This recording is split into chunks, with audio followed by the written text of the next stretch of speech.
They say the American West was wild because the law was weak. But sometimes, the law was the most dangerous thing in town. In 1875, in a place called Devil's Gulch, Wyoming, a town buried its sheriff, and only later realized they had been living beside the devil.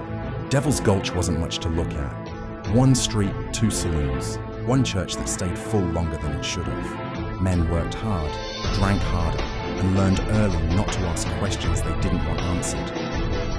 Outlaws passed through often, lawmen rarely stayed. That's why the town noticed him the moment he arrived. His name was Josiah Goodnaught. He wasn't loud, didn't brag, didn't threaten. He listened. He broke up a saloon fight without drawing his gun, settled disputes by letting men talk themselves tired, remembered names, wives, children, problems. Within a month, Devil's Gulch gave him a badge. They called him Smiling Josiah. Josiah married Eliza, the schoolteacher, built a small home, had a son with eyes too big for his face.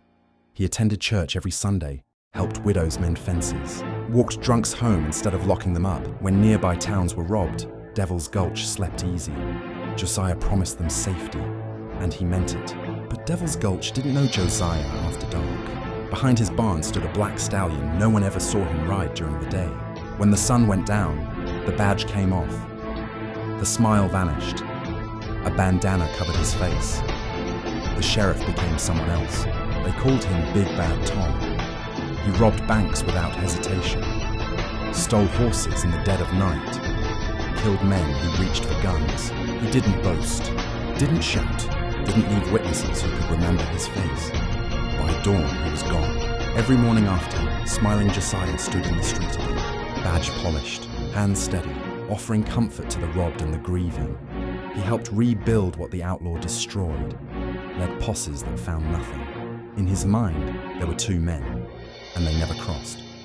That fall, the Devil's Gulch Bank was heavy with money. Railroad wages, cattle sales. Josiah knew every detail, but that night, someone saw the horse.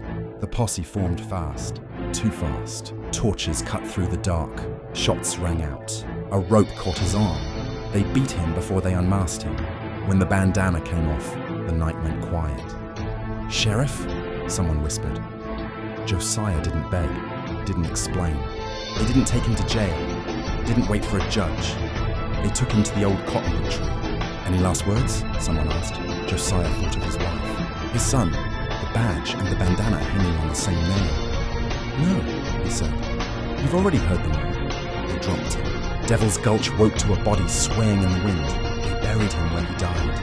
No badge, no bandana, just a name. The town never slept the same again. Because sometimes the most dangerous men aren't hiding in the dark. They are the ones who smile at you in the daylight.